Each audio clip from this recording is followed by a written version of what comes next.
para a família. E não fazem isso na dependência do Espírito Santo, sendo submissos uns aos outros, expressando gratidão uns pelos outros, e também respeito uns um com o outro e amor mútuo.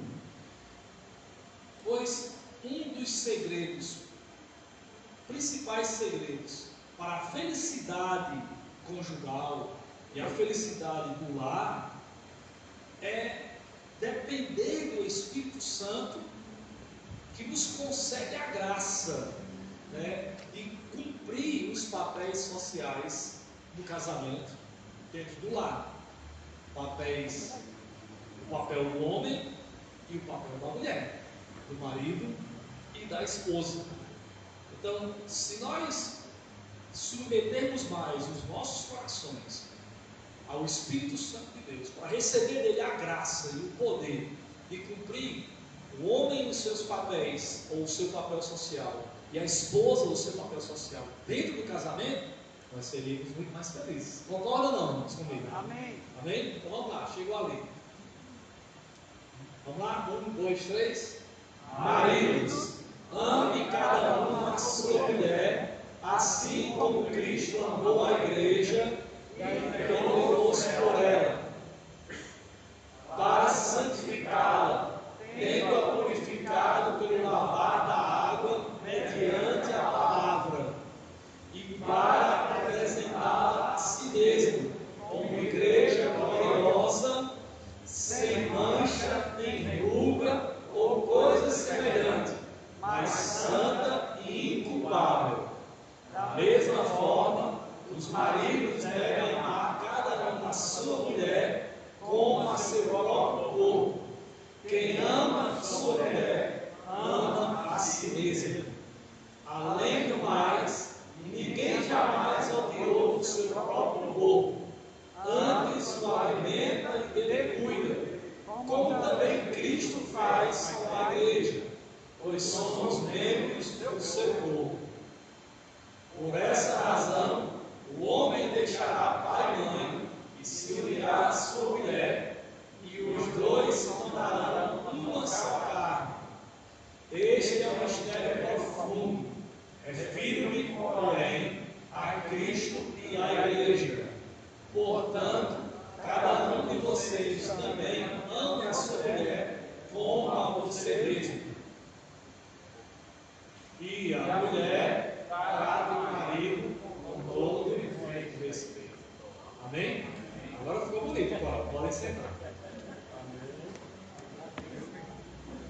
Tem muitas recomendações aí para o homem, tem ou não tem? Irmãos? Muitas recomendações, muitos mandamentos, muitas ordenanças desse texto que Deus dá para o homem. Então eu vou falar hoje para homens, e aqui nós temos homens solteiros e homens casados. Os casados já devem estar cumprindo esses mandamentos, essas ordenanças. Os solteiros vão aprendendo agora, desde agora, que quando você se casar, você vai ter responsabilidades diante de Deus para com a sua esposa e a sua família. Amém? Amém. Aí você vai poder já ir medindo, ir pesando, botando na balança, se você quer realmente casar ou não. Ah, pastor, eu não estou pensando em casar, não, estou pensando em namorar. Mas para o crente, o namoro é o início do casamento, né? O namoro é o início do relacionamento, e depois vai para o noivado, e depois vai para o casamento. Quem são os solteiros aí que querem se casar? Levanta a mão. Olha aí, todo mundo quer. Não é verdade? Ninguém quer ficar solteiro, todo mundo quer se casar. Então vamos aprender as responsabilidades. Aqueles que já estão pensando em namorar, já tem que começar a aprender essas responsabilidades, viu, Fabinho? Aqueles que estão pensando em namorar, já tem que começar a aprender, não é, Magão? Já tem que começar a aprender essas responsabilidades. Vamos lá. Nós vemos aqui que depois que o apóstolo Paulo apresenta as doutrinas cristãs, a salvação pela graça, de uma vida cheia do Espírito Santo, da plenitude do Espírito Santo, ele passa então a aplicar os princípios de uma vida cheia do Espírito Santo ao marido, à esposa, aos pais, aos filhos, aos senhores ou patrões, aos servos ou empregados. E ele começa então com uma exortação, com uma admoestação. Aí no versículo 21, leia comigo aí, o verso 21. O que é que ele diz no verso 21? Sejam o quê? Estou ouvindo, não, estou ouvindo. Sujeitem-se uns aos outros por temor a Cristo, ou por temor a Cristo. Então, Paulo está, depois de falar aqui que a gente tem que estar cheio do Espírito Santo, tem que falar com salmos, com hinos, com cantos espirituais, sempre com gratidão no coração, aí ele começa dizendo, ó, sujeitem-se uns aos outros por temor a Cristo. E logo depois, ele começa a falar os deveres do lar, os deveres da mulher e os deveres do marido, que hoje eu vou tratar especificamente com os maridos, tá certo? E com os candidatos a serem maridos no futuro aí de médio e longo prazo, né? Quem sabe? Vamos lá. Quando nós estudamos as palavras de Paulo aqui para os maridos e para as esposas, nós devemos lembrar também que Paulo estava escrevendo para crente, certo? A palavra de Paulo aqui é para os crentes de Éfeso. Então, essa palavra é para casal crente, para homem crente e para mulher crente. A mulher não crente não vai conseguir ser submissa ao marido como a igreja a Jesus, não. E o marido não crente não vai conseguir amar a mulher como Jesus ama a igreja, não. E se dar por ela, não. Vamos estar falando para crentes, né? Então, subentende que nós temos a capacidade de obedecer a esses mandamentos, a essas ordenanças. Amém, irmãos? Amém. Então, Paulo não sugere em nenhum lugar que as mulheres sejam inferiores aos homens. Submissão não tem nada a ver com inferioridade, né? Ou que elas sejam submissas aos homens em todas as situações, porque há situações que as mulheres não devem ser submissas aos homens. Qual é a situação? Situação de pecado, né? Se o homem está querendo fazer a mulher pecar, ela não deve ser submissa a ele, ela deve ser submissa a Deus e a palavra de Deus. Amém, irmãos? Amém. Eita, aqui foi fraco.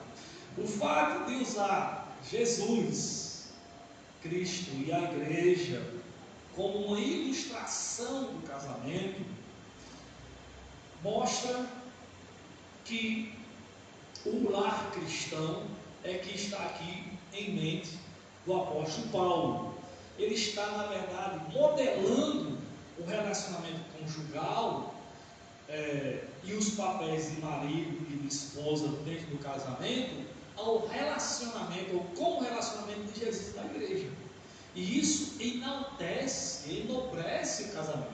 Vocês percebem que no texto Paulo está falando do marido e da mulher, e depois ele está falando de Cristo e da igreja, né? É um mistério profundo, fala porém de Cristo e da igreja, e quem compara o marido com Jesus e a mulher com a igreja, percebem isso? Então, ele está aqui modelando o casamento cristão entre o homem crente e a mulher crente com o relacionamento de Jesus e da igreja, o que exalta, né, o amor entre o marido e a esposa ao mais alto nível possível, né, porque ele vê o lar cristão, né, como uma imagem, como uma figura, uma ilustração do relacionamento de amor que Jesus tem pela igreja e que a igreja tem por Jesus Cristo. Então, Paulo tem aqui, quando a gente lê, mais coisas para dizer nessa sua exaltação, para nós homens do que para as mulheres, não é verdade?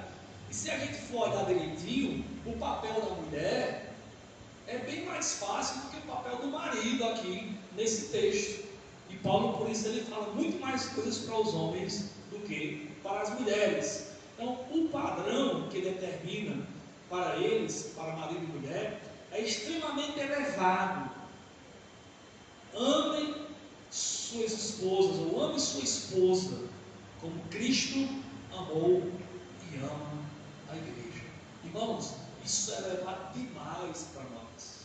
Isso é sublime, é alto, é grande demais para nós, simples homens mortais e pecadores. E dessa verdade aqui, esse padrão elevado que Deus determina para os homens, nós podemos tirar lições importantes sobre o papel do homem na família. A primeira lição é que o homem, ele tem uma função sacerdotal dentro do lar. Ele tem uma função sacerdotal na sua família. Versos 25 ao 27, Paulo fala aqui de um propósito espiritual que Deus estabeleceu para o casamento. À medida que o marido e a esposa se unem em Cristo Jesus, se unem através do casamento, eles passam então a experimentar esse amor de Cristo. E aí a gente vê que nesse relacionamento firmado no amor de Deus, o homem tem um papel sacerdotal no lar. Agora vamos pensar aqui na figura do sacerdote. Qual é o papel do sacerdote na Bíblia? Olhando lá para o Antigo Testamento, qual era o papel do sacerdote? Primeiro, ele tinha que consagrar a sua vida inteiramente a Deus. O sacerdote era escolhido dentre as tribos de Israel, lá da tribo de Levi, e o camarada tinha que consagrar a sua vida a Deus. E ele consagrava a sua vida a Deus e ao serviço ao povo, por amor. Vocês lembram? O sacerdote, ele consagrava a sua vida a Deus, ele tinha que ter uma vida santa, ele tinha que ter uma vida que agradava a Deus, e essa consagração da sua vida a Deus implicava em serviço ao povo. Ele estava ali para servir ao povo no âmbito espiritual, no cuidado com a vida espiritual do povo. Ele era, o sacerdote, um intercessor do povo diante de Deus. Era aquele camarada que levava as causas, os pecados, as necessidades, as petições do povo perante Deus, perante o altar de Deus. Era o sacerdote que fazia isso. Mas ao mesmo tempo, o sacerdote era quem ministrava e quem ensinava a palavra de Deus ao povo. Era aquele intercessor, aquele intermediador que estava entre Deus e o povo o tempo todo, para servir ao povo. E quando ele estava ministrando ou ensinando a palavra de Deus ao povo, a finalidade dele era edificar o povo na rocha, na palavra de Deus, e era santificar o povo, para levar o povo a viver uma vida de acordo com a palavra e com a vontade de Deus. Não é isso? Amém. Esse era o papel do sacerdote, certo? E aí Paulo começa no verso 25 com uma ordenança para o marido, dizendo: maridos, amem suas mulheres, assim como Cristo amou a igreja e entregou-se a si mesmo por ela. Então, obrigado, irmãos. Amar a esposa como Cristo ama a igreja. E aí, já vemos aqui o papel sacerdotal de Cristo, que se entregou à igreja por amor. Ele se deu, ele se entregou, ele se consagrou ao Pai, obedeceu ao Pai, se deu à igreja por amor. Então, amar a esposa como Cristo ama a igreja. Como foi que Jesus amou a igreja, irmãos? Foi um amor altruísta, um amor que pensa antes no ser amado do que em si mesmo. É um amor que renuncia a si mesmo pelo bem do ente amado. Estão entendendo? Estão entendendo, homens? Amém. Então, amar a mulher como Jesus ama a igreja implica em pensar mais na mulher do que em você mesmo, e de renunciar o seu eu, suas vontades e seus gostos por causa da sua esposa, e se doar por ela. Então é um amor também sacrificial, que entrega a sua vida por amor à esposa. Jesus entregou a sua vida por amor à igreja. Jesus renunciou a glória celestial com o Pai para vir aqui na terra se fazendo de nós por amor à igreja. Então nós temos que renunciar, é um amor altruísta, e temos que nos sacrificar por causa das nossas esposas. E aí, homens, como é que está sendo? Vocês são casados, estamos conseguindo fazer isso? Tem praticado esse amor altruísta? E vocês que são solteiros, estão dispostos a amar uma mulher assim? A ter uma esposa? Estou vendo alguns estão fazendo assim, outros estão assim, paradinho. O amor que Cristo tem para a igreja, pela igreja, é um amor que está descrito por Paulo em 1 Coríntios, capítulo 13. Eu queria chamar um homem para ler aqui. Vou chamar os homens para participar. Um voluntário, venha ler aqui, 1 Coríntios 13, versos 4 a 8. Vamos lá? Quem vem? Chega, pode vir. 1 Coríntios 13. E todos os homens vão ler junto, olha aqui. Vão ler junto com ele, tá certo? Agora aí, 1 Coríntios 13, do 4 a 8. Esse é o amor de Deus. Esse é o amor de Cristo pela igreja. Esse é o amor que Paulo está dizendo aqui que os homens devem ter por suas esposas. Vamos lá. Vamos lá, homens. O amor é sofredor, é benigno. O amor não é invejoso. O amor não trata com leviandade, não se ensoberbece. Não se importa com indecência, não busca os seus interesses. Não se irrita, não suspeita mal. Não folga com a injustiça, mas folga com a verdade.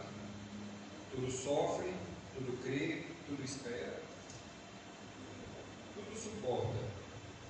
O amor nunca falha, mas havendo profecias, serão aniquiladas. Havendo línguas, cessarão. Havendo ciência, desaparecerá. Então, é esse o amor que Paulo está falando aqui. Paciente, é bondoso, não tem inveja, não se orgulha, não se vangloria, não maltrata o ser amado. Você tem sido paciente como esposa? Tem tratado bem a sua esposa? Não procura seus interesses, mas cuida dos interesses da esposa. Você tem feito isso? O amor não se irrita facilmente, não guarda rancor, não se alegra com a justiça, só se alegra com a verdade. O amor tudo sofre, tudo crê, tudo espera, tudo suporta e nunca se acaba. Amém. Como tem sido o nosso amor? Temos amado com esse tipo de amor as nossas esposas? Se o marido tomar o amor de Cristo pela igreja como padrão para o amor da sua esposa, para a sua esposa, ele vai amar a sua esposa de maneira sacrificial. Cristo entregou-se pela igreja. E da mesma forma, nós maridos devemos nos entregar por amor às nossas esposas. Amém? Entregar a nossa vida, se entregar por inteiro às nossas esposas. O verdadeiro amor cristão não procura os seus interesses, mas os interesses do ser amado. Não é egoísta, ele é altruísta. Agora, como é que nós homens conseguimos amar com amor assim? Não é fácil. Não é fácil. Mas, se o marido é submisso a Cristo e é cheio do Espírito Santo, ele vai conseguir amar assim. Amém? Amém. Cheio do Espírito Santo e submisso a Jesus Cristo. Ele vai conseguir amar com esse amor sacrificial, altruísta, que se entrega pela sua esposa. E aí ele vai ter uma esposa que vai corresponder a esse amor, que vai amá-lo e honrá-lo também, né? E vai glorificar a Jesus dentro da sua casa, dentro do seu lar. Assim deve o marido amar a sua esposa. Amém, irmãos? E isso faz parte do serviço sacerdotal do marido: entregar, renunciar o eu para fazer a sua esposa feliz. Entregar-se, não pensar só em você, mas pensar na sua esposa antes de você, para fazê-la feliz. E você que é jovem, né, que está pensando em namorar, para depois se casar, tem que estar disposto a amar uma mulher assim, com esse amor, como Jesus ama você. Pense aí, como é que Jesus te ama? Você homem casado, você homem solteiro que está aqui. Como Jesus te ama? O que Jesus fez por você? E o que Ele faz todo dia por mim e por você? Jesus é paciente com você? Jesus te dá uma segunda chance? Quando você erra, quando você peca, Jesus tem paciência? É misericordioso? É bondoso? Ele te levanta? Sim ou não? Como Jesus tem feito com você? Ele tem não se irritado com você? Ele sofreu por você? Ele acredita em você? Ele suporta suas falhas? Ele espera você chegar lá, você crescer, você amadurecer? Como Jesus tem nos tratado? Assim como Ele nos trata com esse amor, nós devemos tratar as nossas esposas.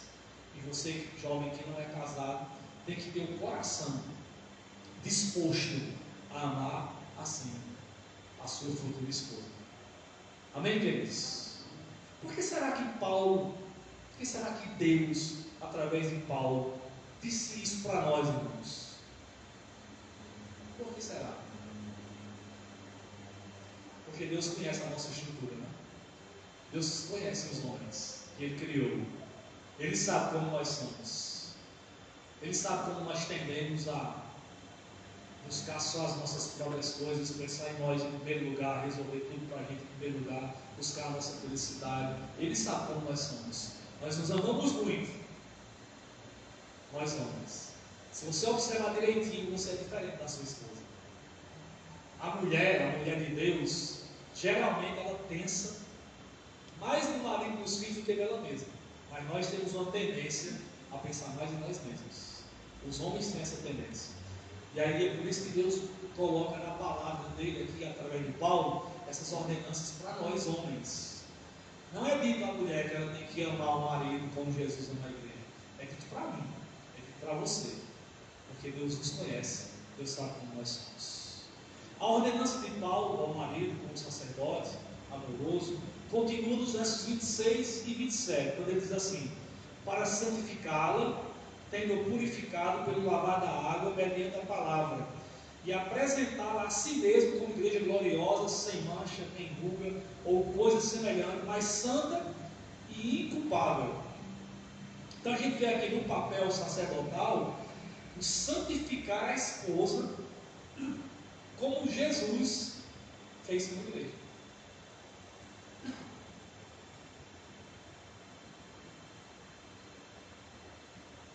O que significa santificar? Biblicamente falando, é bem simples, significa separar. Alguém santo é alguém separado. Santificar é separar. E lá na cerimônia do casamento, o marido ele é separado da sua esposa. E a esposa é separada para o seu marido.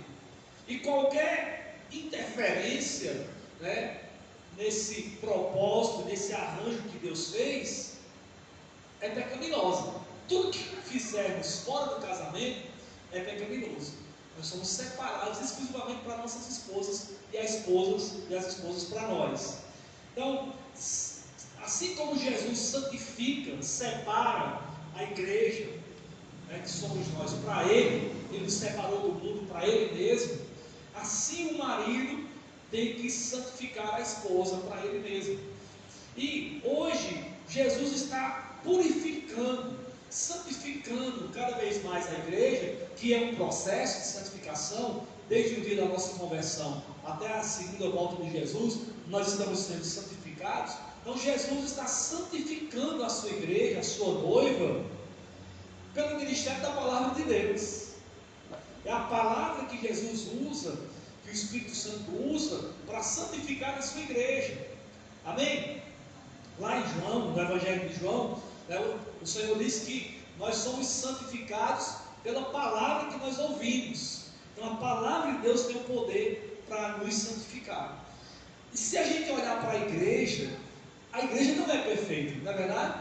A igreja ela é imperfeita, ela tem máculas, ela tem rugas. Mas Paulo está dizendo que quando ela chegar lá no céu, Jesus está santificando ela para ela chegar lá sem mancha e sem ruga, sem mácula e sem ruga. As máculas podem simbolizar aqui, né? Elas são causadas pela contaminação exterior, enquanto as rugas elas vêm do interior. Então, uma vez que a igreja é contaminada pelo mundo, aí vem as máculas e ela precisa ser santificada, purificada. Mas também a igreja tem os seus pecados que vêm do interior e ela precisa também ser purificada dessas rugas, né? E ela precisa ser purificada exatamente pela palavra de Deus. Então, não deveria e não deve haver nem rugas, né? Nem essas marcas na igreja, nem máculas na igreja, nem máculas, nem rugas na igreja, né? Porque isso denota o envelhecimento da igreja, a deteriorização da igreja, a pecaminosidade da igreja. A igreja tem que ser sem mácula e sem ruga e sem rugas para chegar dentro do Senhor. Amém, irmãos? E Jesus está trabalhando na igreja através da palavra de Deus para que a igreja seja assim. E à medida que a igreja então vai sendo alimentada pela palavra de Deus, as máculas e as rugas vão desaparecendo. E quando Jesus voltar, o trabalho vai estar feito pelo Espírito Santo, pela palavra de Deus, e a igreja vai estar como uma linda noiva, sem ruga, pura, jovem. E só o Espírito Santo de Deus é quem pode fazer isso, aplicando a palavra de Deus nos nossos corações. Quando Jesus voltar, é assim que a igreja vai se apresentar no céu. Estão entendendo como é que a igreja é e como Jesus está trabalhando para santificar, para purificar a sua igreja como sacerdote, o sumo sacerdote da igreja? Aí Paulo está dizendo: o marido, com o seu amor pela sua esposa, né, ele deve ser purificador, ele deve santificar a sua esposa, e a esposa também deve ser santa para o marido, e os dois se tornarem cada vez mais parecidos com Jesus. Da mesma forma que Jesus santifica a igreja pela palavra, o marido santifica a esposa e santifica a si mesmo em primeiro lugar, e santifica a esposa pelo conhecimento, pela meditação, pelo estudo e pela ministração e pela prática da palavra de Deus. Vou repetir: como é que nós maridos podemos santificar as nossas esposas? Pela meditação, pelo estudo, pelo aprendizado da palavra de Deus, pela prática da palavra de Deus e pela ministração da palavra de Deus para a esposa. Vou fazer uma pergunta, responda para você mesmo. Você tem feito isso? Você tem buscado estudar a palavra? Você tem meditado todo dia na palavra? Você tem se esforçado para viver, praticar a palavra? E você tem sido um ministro da palavra dentro da sua casa para a sua esposa? Você tem ensinado a Bíblia para ela? Você tem convidado ela para ler a Bíblia com você e você ministra a palavra de Deus para sua esposa? Você ora por ela? Você vive a palavra e compartilha a palavra com a sua mulher? Esse é o papel sacerdotal do marido. Assim como Jesus santifica a igreja pela palavra, o marido também deve santificar a sua esposa pela palavra de Deus. É o nosso dever sacerdotal ser um estudioso, um praticante e ministro da palavra de Deus dentro do nosso lar. A gente gosta de ouvir isso, né? Nós homens, os homens são sacerdotes da sua casa. Eu sou o sacerdote do meu lar. Sim, maravilha. Você está dizendo assim, eu tenho uma grande responsabilidade de santificar a minha esposa e os meus filhos pela palavra de Deus. Tem feito isso? O sacerdote é isso. Lembra do sacerdote? Ele se consagra a Deus para servir ao povo de Deus, para ministrar a palavra de Deus ao povo, para interceder diante de Deus pelo povo. Esse é o meu papel na minha casa. Esse é o seu papel na sua casa. Começa quando você se casa com a sua mulher, não é não, amigo? Já está noivo. Com a esposa, com a língua. Quando vier o menino, é mais trabalho ainda para você santificar o menino também. Não é assim, gente? Desse jeito.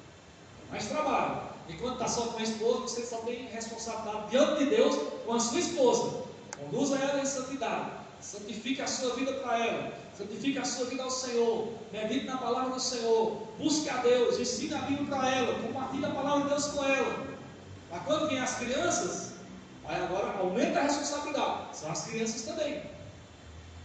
Que a gente tem que pagar o preço. Orar, interceder, jejuar, ministrar a palavra, ensinar, dar exemplo. Esse é o papel sacerdotal do marido dentro da sua casa. Quando Jesus voltar, nós vamos estar lá dentro do tribunal, não para ser julgado por condenação ou salvação, nós já somos salvos pela graça por meio da fé. Mas as nossas obras vão ser julgadas. E sabe uma das obras que Deus vai pedir de nós? Contas. Como foi, Rinaldo, que você cuidou da sua casa? De Daniel e de Emanuel. Como foi, Isaías, que você cuidou de Dona Vitória, da sua esposa e dos seus filhos? Como foi, Arivaldo, que você cuidou de Rosemary, de Raíssa e de David? Você foi o ministro na sua casa? Você foi um sacerdote no seu lar? E você, Gil Lopes? Deus vai perguntar tudo aí. E a gente vai ter que dizer, ó Senhor, o que foi que eu fiz? Ó Senhor, o que foi que eu deixei de fazer? É nosso dever. É o dever sacerdotal do marido. Então, antes de encher a boca e o peito assim para dizer, eu sou o sacerdote do meu lar, pensa na responsabilidade que você está assumindo para você. Né? E independente se você fala ou não, a responsabilidade já me foi dada, está aqui na palavra. Você tem essa responsabilidade. Cada homem é sacerdote no seu lar, na sua casa. E os solteiros, não é não, Mateus? Fabinho, Pedro. Os solteiros, não, Davi, David.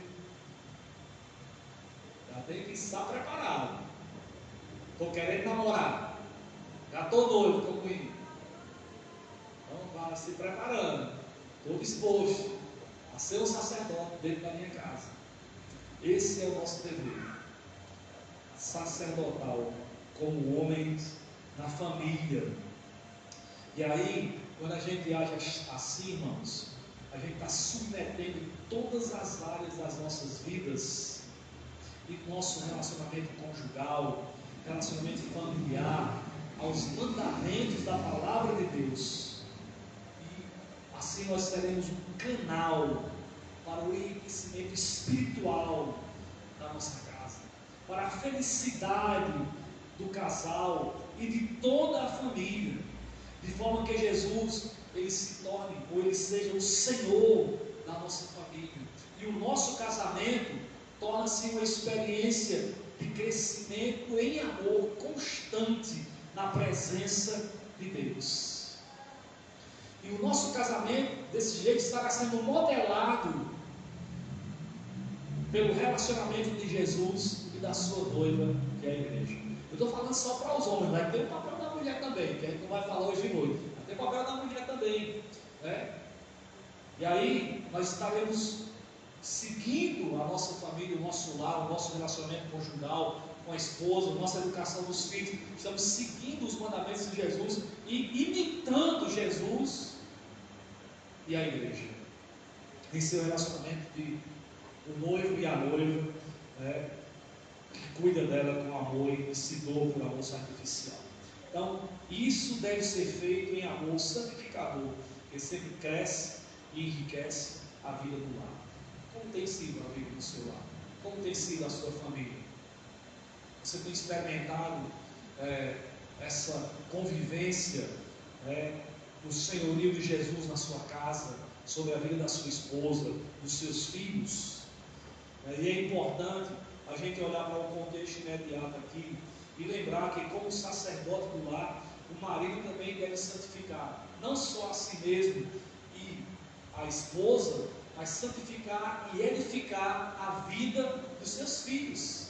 Efésios 6, versículo 4, logo adiante aí, ele diz: pais, não irritem seus filhos, antes criem-nos segundo a instrução e o conselho do Senhor. Pais, criem os seus filhos na instrução e o conselho do Senhor, segundo a instrução e o conselho do Senhor. Onde é que está a instrução e o conselho do Senhor? Na Bíblia. Então os pais devem criar os seus filhos baseados nos mandamentos de Deus. E aí eu quero pedir a outro homem para me fazer uma leitura aqui de Deuteronômio 6, versos 1 ao 9. Quem pode vir? Voltar. Lá do Antigo Testamento, que é um mandamento também para os homens. Deuteronômio 6, do 1 ao 9. Pode vir, quem quiser vir. Voltar. Chega, irmão. Eita, irmão, chegou primeiro aqui. Chega, irmão, vem para lá atrás. Chega. Está mais perto. Deuteronômio 6, abra aí todos os homens. Versos 1 ao 9. São estes os mandamentos, os estatutos e os juízos que o Senhor, seu Deus, ordenou que fossem ensinados a vocês, para que vocês os cumprissem na terra em que vão entrar e possuir, para que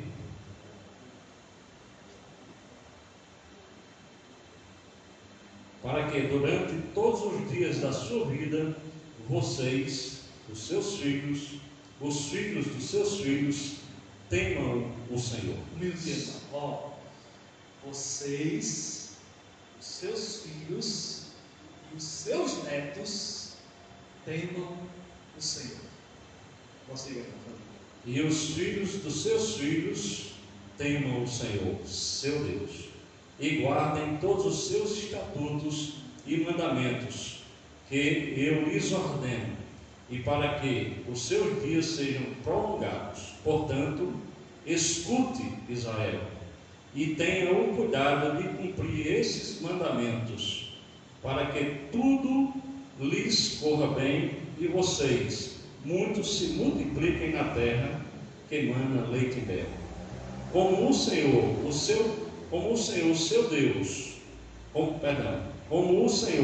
o Deus de seus pais, lhes prometeu.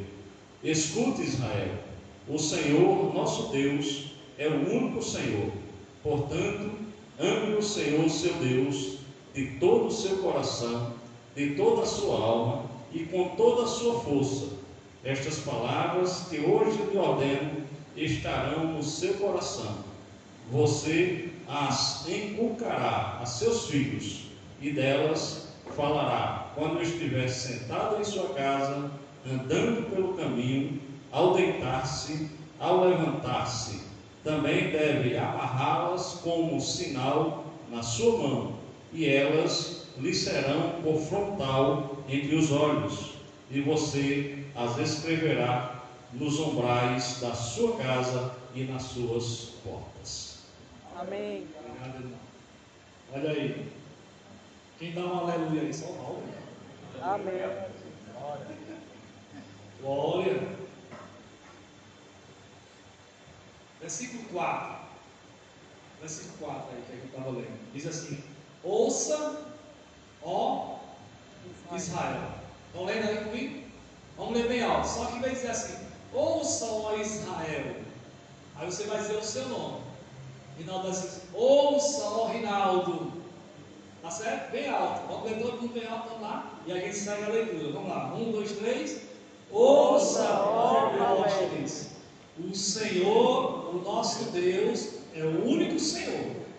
Ame o Senhor, o seu Deus, de todo o seu coração, de toda a sua alma e de todas as suas forças. Que todas essas palavras que eu lhe ordeno estejam aonde? Em seu coração. Ouça, Gil. Ouça, Mateus. Ouça, Emerson. Orris, Flávio.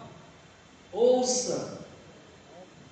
Guarde essas palavras, que todas elas estejam no seu coração. Ame a Deus de todo o seu coração, de toda a sua alma e de todas as suas forças, e guarde todos os mandamentos de Deus no seu coração.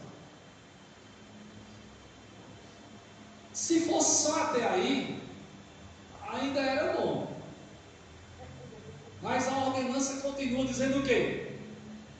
Ensine-as com persistência aos seus filhos. Está vendo que tem a letra que Paulo disse lá em Efésios capítulo 6, né? Crie, eduquem os seus filhos na admoestação e na instrução do Senhor.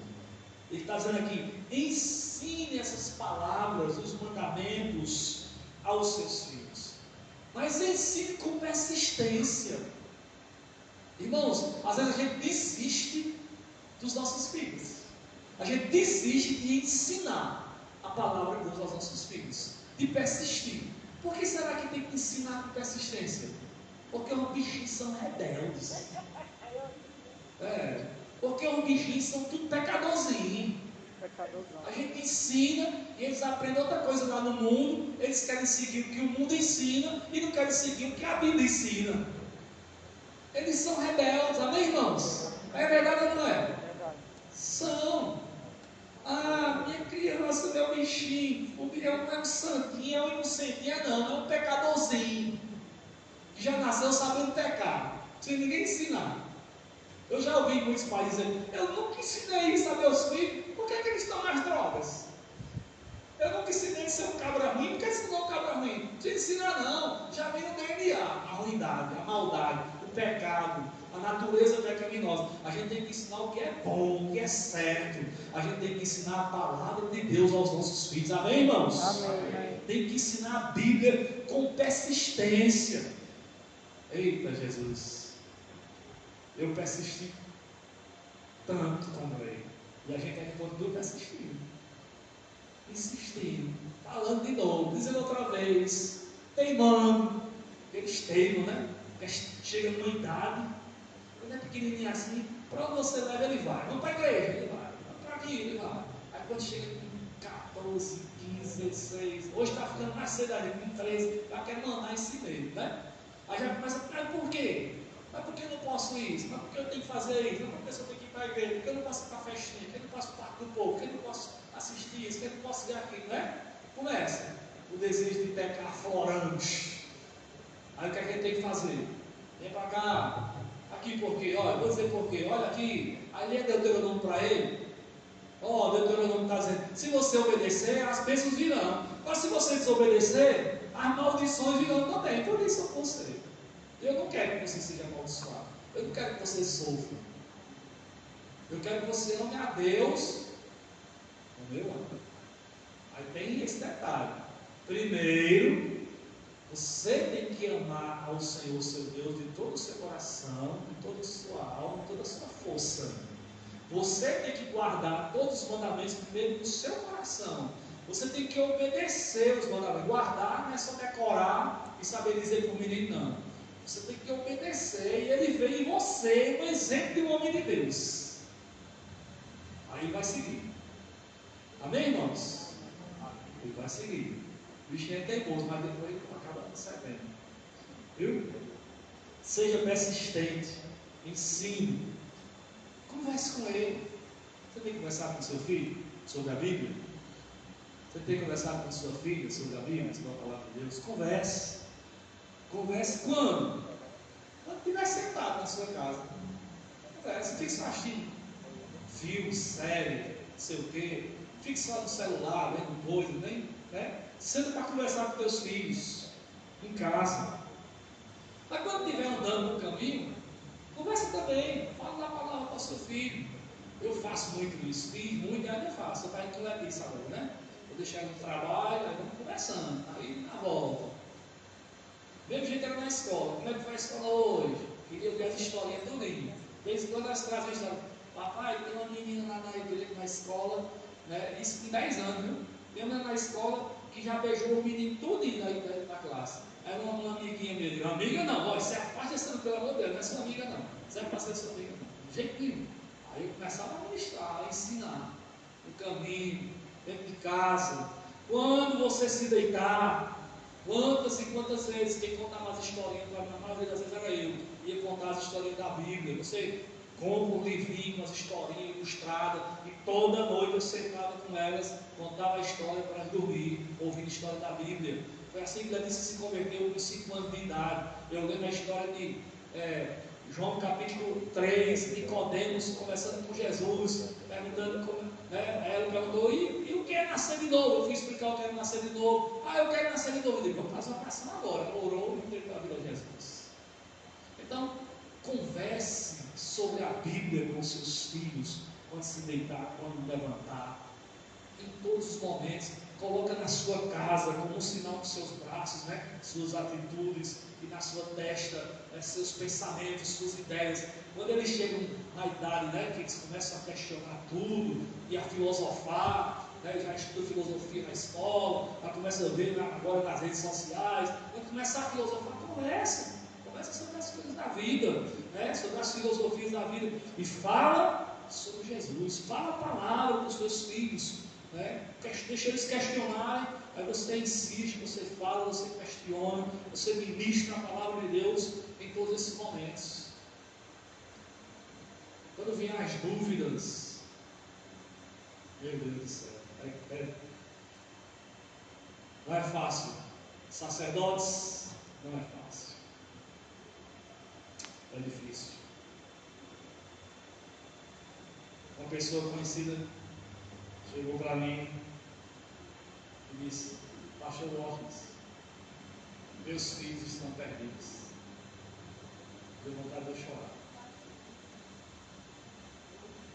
Criados na igreja, mas estão totalmente distantes de Deus. Totalmente longe de Deus. Influenciados pelo mundo.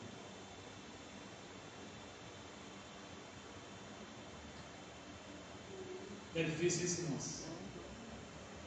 Você na igreja, cria seus filhos na igreja, quando eles chegam na idade adulta, eles vão para o mundo, deixam Jesus, estão perdidos. Essa palavra que eu usou, que eu não estava chamando, estão totalmente perdidos. O que significa estar perdido, irmão?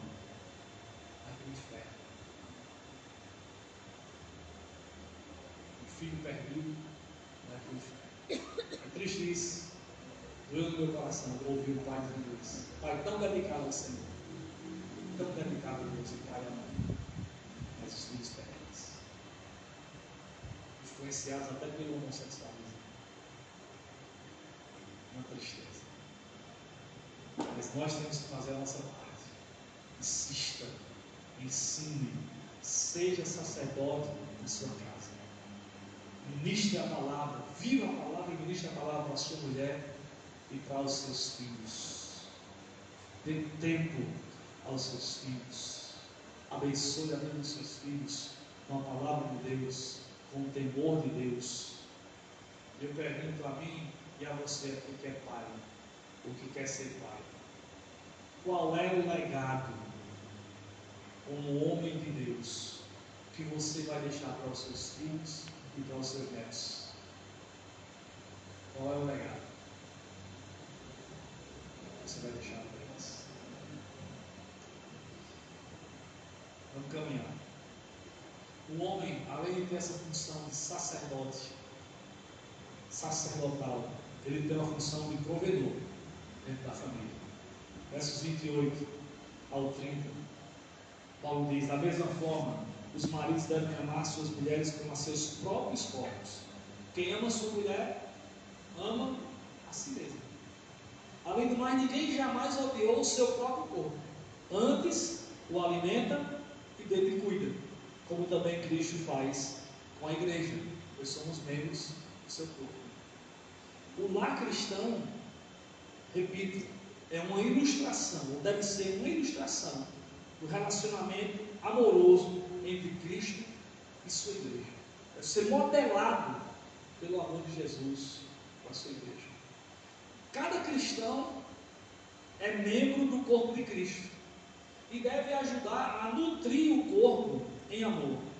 Nós somos um como igreja, um em Cristo. Então a igreja é o corpo, é a noiva de Cristo. E o lar cristão é uma ilustração, né? É uma imagem divinamente instituída desse relacionamento de Jesus com a igreja. E isso torna o casamento, além de nobre, muito sério. Casamento é um assunto muito sério, irmãos. Amém? Amém. Muito sério. E os jovens? Casamento é coisa séria, meu amigo. Quando os meus dois gêmeos, um já pediu e já casou, o outro pediu e só noivou, vier pedir as minhas filhas em casamento, eu dei uma lição e uma lista bem grande de obrigações para eles. Bem grande. Né? Primeiro foi sozinho, depois foi na frente dos pais, dos avós, de todo mundo. Porque casamento é coisa séria. Eu estou insistindo nisso porque tem crente que está brincando com casamento. Que pensa que pode casar e se descasar quando quiser. É um voto diante de Deus que você faz. É uma aliança diante do Senhor. É um voto com Deus. Mas tem crente que, sei não, que tipo de crente são esses que acha que casamento você é uma brincadeira, é um contrato que o mundo faz, que se não der certo se separa. Eu não faço casamento de um bem crente 2 vezes não, irmão. Eu só faço um. Casou uma vez comigo, não casa mais não. Se descasar e quiser casar, vai casar com outro pastor. Comigo não casa mais não. De jeito nenhum. Casamento é coisa muito séria. Pode ter alguma exceção, né? A mulher casou, eu fiz o casamento, aí digamos, o cara é muito ruim, traiu, abandonou, foi embora, deixou, pode até ser. Vou analisar o caso, mas sei não se eu faço. É complicado. Porque não estão levando a sério. Como Jesus leva. Como Jesus mostra.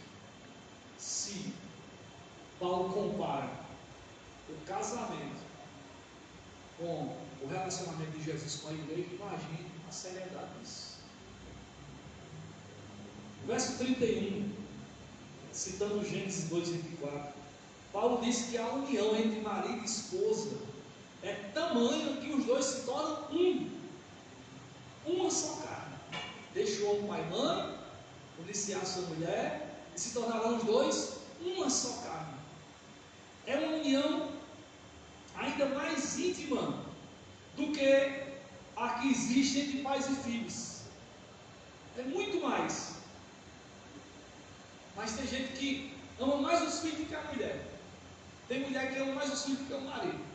E está no casamento só por causa dos filhos. Está errado. São um só. Tem crente que não compreende isso não. E se é um só, não tem mais como separar. É para o resto da vida. É a união mais íntima, mais profunda que pode haver entre um homem e uma mulher. É o casamento. É a união conjugal. E como os dois se tornam um, tudo que um faz ao outro faz a si mesmo. Por isso que Paulo diz: quando o marido ama a mulher, está amando a si mesmo. Quando ele cuida da mulher, ele está cuidando dele mesmo. Ninguém maltrata o seu corpo, pelo contrário, alimenta, cuida, supre, sustenta. É ou não é que a gente faz com o nosso corpo? Ninguém se maltrata, não. A gente cuida. Então, quando o casamento é assim, os dois compreendem que os dois são um só, é uma experiência mutuamente abençoadora e gratificante. Tudo que eu fizer para a igreja, eu estou fazendo para mim mesmo. Todo amor e cuidado que eu der para ela, eu estou dando para mim mesmo, eu estou cuidando de mim mesmo. Então, se ela está feliz, eu estou feliz. Mas se ela está triste, eu também tenho que estar triste.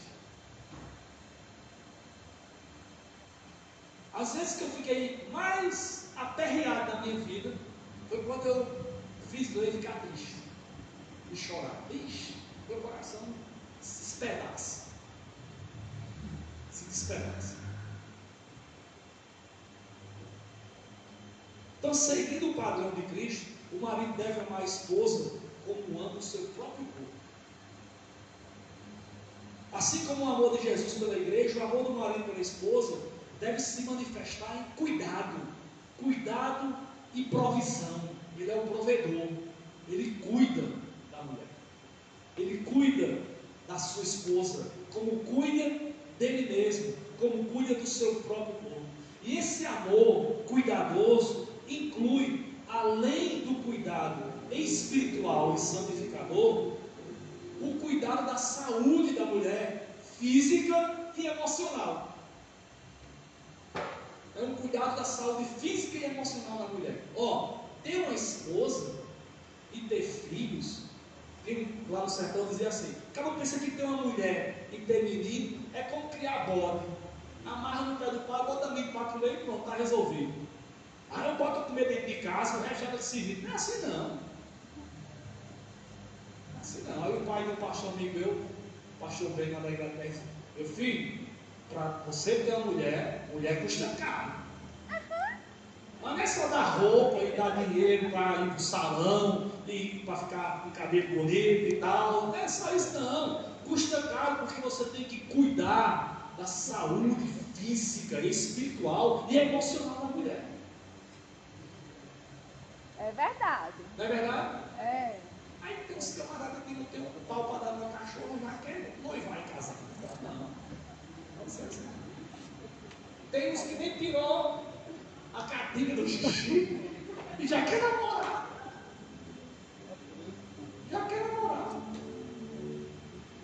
Então, só compreender, irmãos, para um crente, você jovem crente, para você namorar, você tem que ter maturidade. Se tem dinheiro não, tem que ter maturidade. Para casar tem que ter maturidade e dinheiro. É verdade. Mas para namorar tem que ter maturidade. Esse negócio, eu estou criando um bigodinho, não quero namorar. Que conversa é essa? Tem que ter maturidade para saber a responsabilidade do que é um namoro. Que vai caminhar para o noivado, se for a vontade de Deus, e para o casamento, se for a vontade de Deus. Amém? Amém. E quando é essa maturidade, pastor? Depende. Né? Depende. Geralmente é depois dos 18 anos. Mas tem menino com 20 que tem a cabeça de 10. Não tem? Tem a maturidade intelectual também. Geralmente a mulher amadurece mais rápido.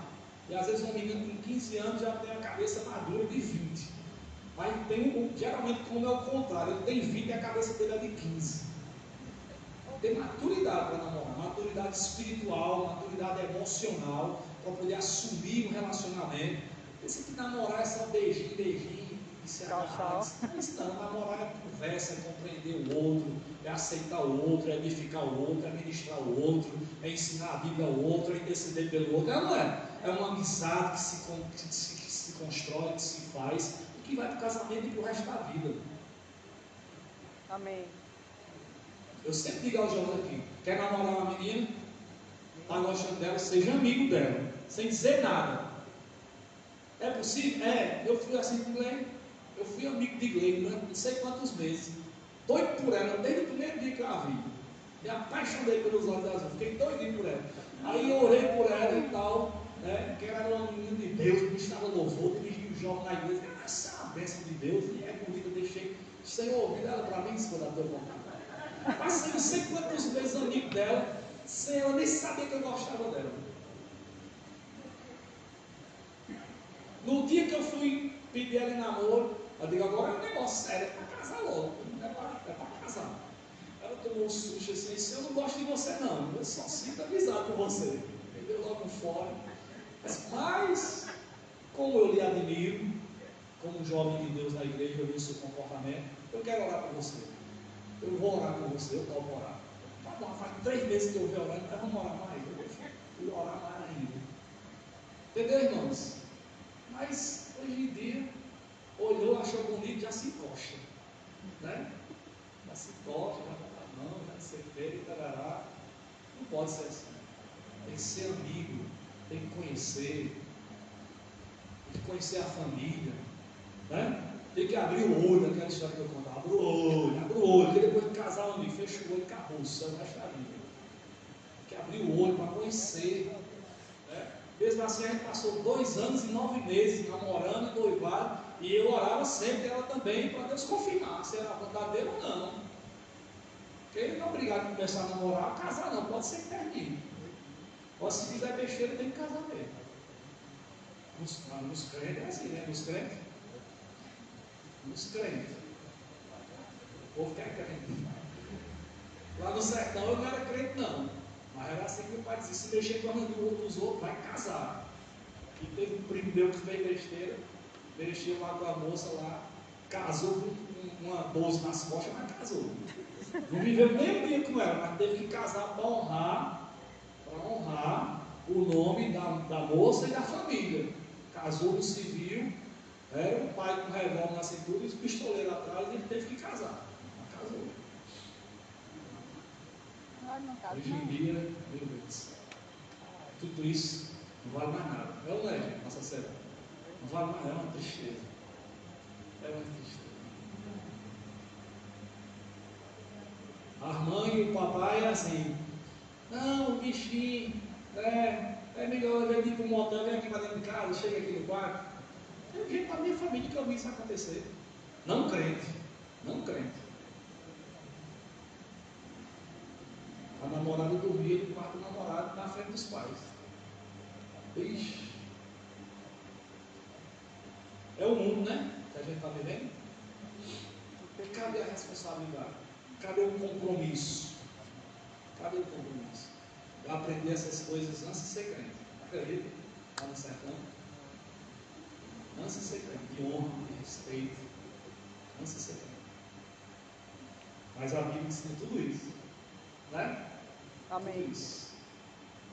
Então, o amor que o marido tem pela esposa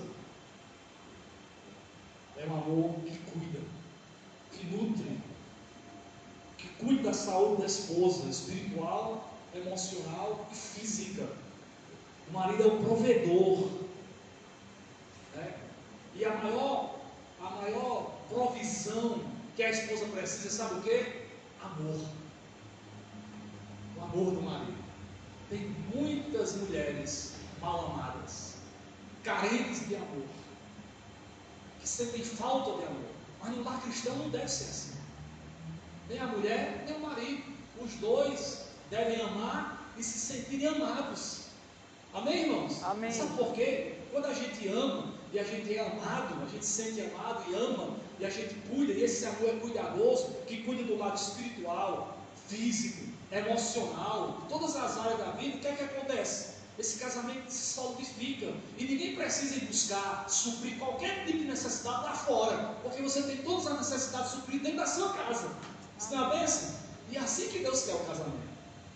E é papel do marido ser esse provedor do amor, do afeto. Na prática, é a provisão das necessidades físicas básicas da esposa e do seu lar. Sabia que é um marido o provedor? É um marido que é responsável diante de Deus para botar a fé dentro de casa. É o marido. E pastor, mas a mulher hoje em dia não trabalha fora? Trabalha, mas a responsabilidade principal é do marido. A mulher pode trabalhar fora, deve trabalhar fora para ajudar o marido. Ela só não pode esquecer os deveres dela dentro de casa por causa do trabalho lá fora, porque as coisas vão complicar. E complica mesmo, ela não é? Você sabe que a mulher que já teve alguma experiência, mas complica, porque o menino fica desajustado, o casamento começa a se desajustar e tal, tem que ter um equilíbrio. Mas é o homem o principal provedor. E a mulher pode ajudar nessa provisão do lar, mas a responsabilidade é, em primeiro lugar, dada ao marido. O cuidado inclui a provisão das necessidades emocionais da esposa. Irmãos, a mulher precisa de companheirismo. É ou não é? De um marido que seja amigo, que lhe dê atenção, que lhe compreenda os dilemas, que tenha diálogo, conversa, alguém que saiba ouvi-la. Não é muito fácil ouvir a mulher, não. Quando liga o chifre. Olha aí, jovens que vão se casar, não é muito fácil ouvir a mulher, não. Ó, lá em casa tem 3, mas eu estou conversando só com inglês, conversando com ela, ela chega e diz assim, vou dar um exemplo. Amor, eita, o culto hoje foi uma bênção, foi uma maravilha, foi muito bom o louvor na igreja. Olha, está faltando água, tem quando sair comprar água mineral. E a comida dos cachorros também está faltando. Aquele tênis que você sujou, está lá na cozinha, tem que tirar de lá, certo? E quando a gente for viajar para o sertão, meu amigo, é 5 conversas de play, de um por um. Um assunto de cada vez. Eu estou doidinho aqui com a minha cabeça, cara. Ela fala 5 assuntos de uma vez só. E quando junta ela, Gabriela e Letícia, e agora Gisele, vem com ela lá em casa, eu fico tonto assim, eu fico bem tonto. Eu fico bem caladinho, eu não acompanho, eu não consigo acompanhar. Entendeu? Não é assim? É ou não é? Não sei se vocês são assim também, os homens aí, mas. Tudo igual, é tudo igual, é tudo igual. Em todo canto é a mesma coisa. É tudo a mesma coisa. Então a mulher precisa ser ouvida, né? E nós temos que aprender a ouvir. Ouvir mesmo, dar atenção às mulheres, apoiá-las. E os dilemas emocionais, meu Deus do céu. Porque o homem não é muito assim, né? Pela emoção. A mulher é muito mais emoção e tal. E aí, às vezes, a coisa é tão grande assim, você fica, ai meu Deus, que coisa grande, né? Mas aí, na sua cabeça é simples, mas ela amplia os sentimentos assim. Aí, tá vendo que não é fácil ser marido? Não é fácil não. Mas Deus nos dá graça. Amém, queridos? Amém. Amém, irmãos? Amém. Eu sou reto assim, ó. Eu sou unilateral. É um assunto de cada vez eu trato. Terminou, vamos para outro. Mas Glei não, Glei fala de 5 uma vez só. Fica perdido.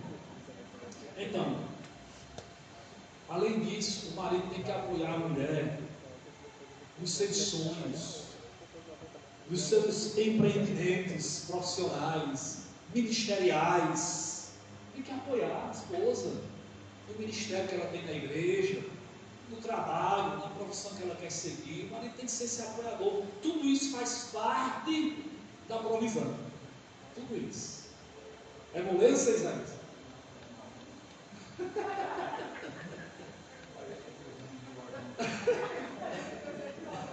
Parece que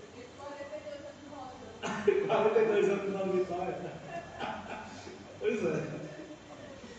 Agora, essa função, homens, é muito elevada para nós. É muito difícil. Amar como Jesus amou a igreja. Amar a esposa. Ser sacerdote e ser provedor da esposa e dos filhos e da casa. É muito elevado. É muito difícil. É impossível. É uma missão impossível que Deus nos deu. Impossível para nós, homens, como somos, simples mortais. Mas nós podemos cumprir, se nós fizermos o que Paulo ordena no versículo 18 do capítulo 5. Abra aí, homem, e mulher também. Verso 18 do capítulo 5. Vamos ler bem alto? Vamos ler? Homens, vamos ler? Efésios 5, 18. Diz assim: não se embriaguem com vinho que leva à libertinagem, mas deixem-se encher pelo Espírito. Vamos ler de novo, homens, bem forte. Não se embriaguem com vinho que leva à libertinagem, mas deixem-se encher pelo Espírito. Isto é, viva cheio do Espírito Santo. Amém. Viva na plenitude do Espírito Santo. Deixe o Espírito Santo encher a sua vida, homem. E aí você vai ser capaz de ser um sacerdote do seu lar, de ser um provedor do seu lar, de ser um homem de Deus na sua casa e na sociedade e na igreja. Amém? É o Espírito Santo quem capacita o homem a fazer isso. Então, jovens solteiros, querem se casar e serem homens de Deus e terem um lar feliz, uma esposa feliz, filhos abençoados, busquem desde já o enchimento do Espírito Santo para a vida de vocês. Sejam cheios do Espírito Santo, vivam na plenitude do Espírito Santo. E o que é ser cheio do Espírito Santo? Quem lembra aí? Eu estou ensinando isso aqui desde o começo do ano. O que é ser cheio do Espírito Santo?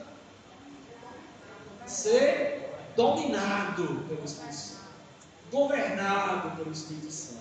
Amém? É isso que é ser cheio do Espírito Santo. E aí Paulo encerra essa parte do seu ensino com uma admoestação final para que o marido ame a esposa e para que a esposa respeite o marido. E tudo isso requer o poder do Espírito Santo.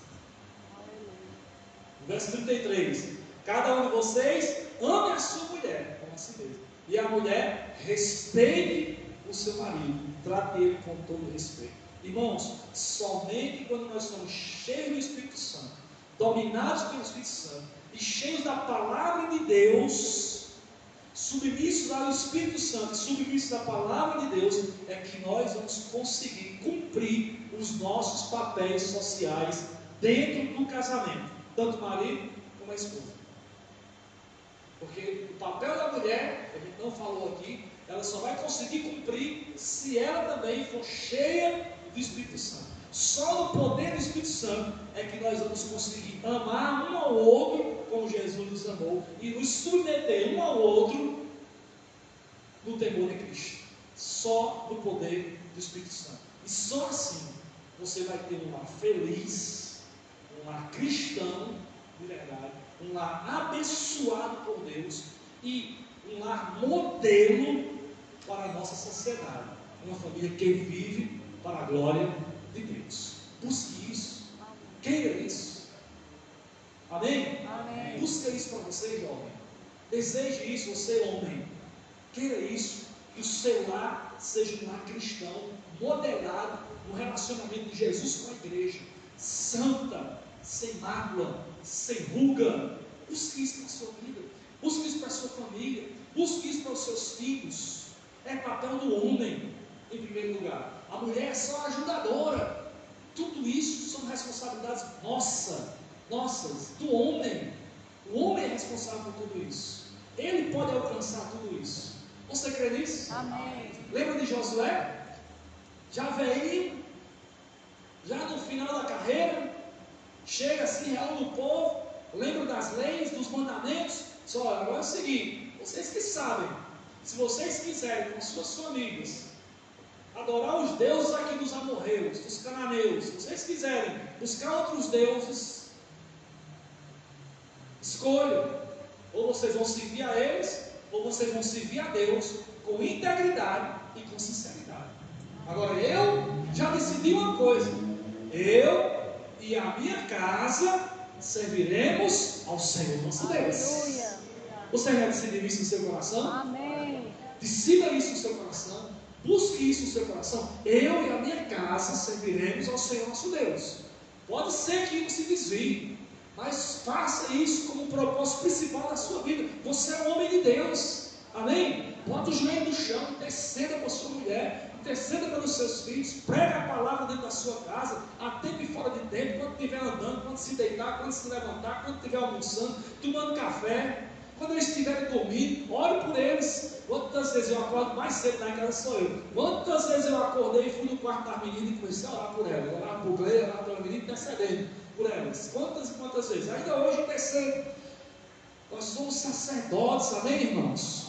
Nós somos intercessores. Ó, os jovens aí solteiros, Começa a exercer o seu sacerdócio, fazendo sabe o quê? Orando pela sua namorada que você nem conhece ainda. Já intercedendo, dizendo, Deus, prepara, separa aquela mulher que o Senhor tem, segundo o teu coração, para a minha vida. Amém. Vai se interceder por ela. Viu, Manuel? Você nem conhecer. É não, Rinaldo? Tem que orar já. Quer namorar? Comece em oração, jejum e oração. Porque se você jejuar muito e orar muito, Deus vai mandar para você uma mulher segundo o coração dele. Uma bênção de Deus para namorar com você e ser sua esposa. Começa a namorar não é pela namorada não. Começa a orar, não é pela namorada não. Começa a orar pela sua esposa. A mulher que Deus vai separar para você. Amém? Mateuzinho já está doido para casar, já pedi esse Deus. O pessoal namora pouco tempo, mas está doido para casar. Mas ó, Mateuzinho, tem quantos anos, Mateuzinho? 24 anos. 24 anos. Já namorou alguma vez? Uma vez. Um namoro assim, relâmpago, que deu certo, não foi? Mas o namoro dele sério é a primeira vez que ele está namorando, com 24 anos de idade. Já é formado em direito, já está com um escritório de advocacia, já trabalha em outra empresa e tal. Pronto, está pronto para namorar. Daqui a 2 anos ele já está pronto para casar. Tem que pensar agora, né, assim, tem que abrir o olho. Mas a menina é uma bênção. A gente conhece os pais, são crentes, né? Mas está vendo como ele esperou para namorar? Né? Então, não se aveste não. Não se aveste não. Olha, não tenha pressa não. Olha, jejum, peça a Deus, espera no Senhor. Um menino quando dá 14 anos, vai correr para namorar, misericórdia. A minha também, espera no Senhor. Cadê a amiga que eu estou vendo? Ali, a de Cris. Espera no Senhor.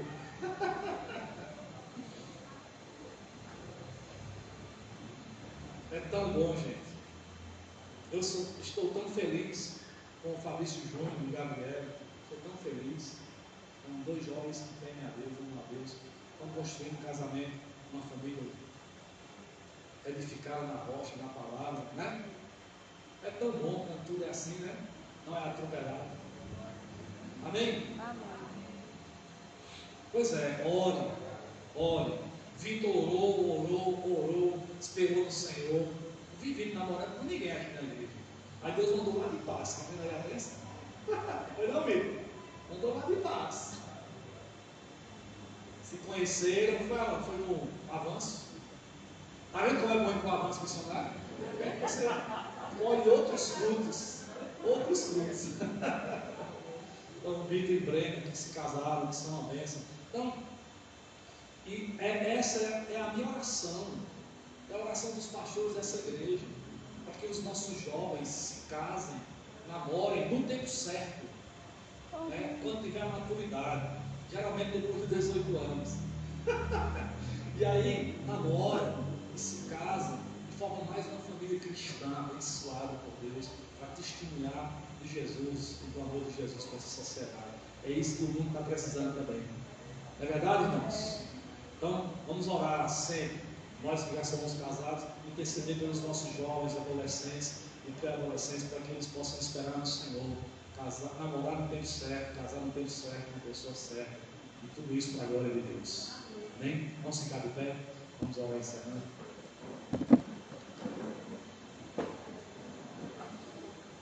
Espero que tenha ajudado os irmãos a compreenderem a nossa dever, a nossa função, o nosso dever, nossa responsabilidade como homens de Deus, casados e solteiros, homens de Deus, que tem um papel sacerdotal e um papel de provedor nas nossas casas. Amém? Pai querido, nós queremos, ó Deus, colocar diante do Senhor as nossas vidas. Eu peço especialmente por todos os homens dessa igreja, os homens casados, que possamos, ó Deus, assumir essa responsabilidade, buscar uma vida cheia do Espírito Santo, para receber do Senhor o poder, a capacidade de amar as nossas esposas, de sermos sacerdotes nos nossos lares, de, ó Deus, criar nossos filhos, de cuidar como provedor da nossa casa, da nossa esposa e dos nossos filhos, para que não lhes falte nada dentro do nosso lar. E nada, Senhor, não me refiro a coisas materiais, mas me refiro principalmente aos cuidados espirituais, emocionais, ó Deus, sociais da nossa família, Pai, o que inclui também os cuidados materiais. Pai, em nome de Jesus Cristo, ajuda-nos. E eu peço, Senhor, por todos os homens dessa igreja, que o Senhor possa capacitá-los no poder do Teu Espírito Santo para serem sacerdotes nas suas casas. Eu peço pelos nossos jovens solteiros, os homens solteiros, adolescentes, pré-adolescentes e jovens. Pai, em nome de Jesus Cristo, também que o Senhor possa desde já ensiná-los, instruí-los, guardá-los, em nome de Jesus, guiá-los, ó Deus, nessa caminhada cristã e nessa decisão que é tão importante para a vida de um cristão, de um homem cristão. Que o Senhor, em nome de Jesus, possa guiá-los de acordo com a Tua palavra, em santidade, guardando a sua santidade, Senhor, para o casamento, guardando a castidade para o casamento e vivendo para a glória do Teu santo nome, e esperando o tempo certo do Senhor, e que eles sejam preparados em seu caráter, em seu interior, para serem homens de Deus, sacerdotes das suas casas, dos seus lares. Em nome de Jesus nós te oramos e te agradecemos. Amém e amém. Podem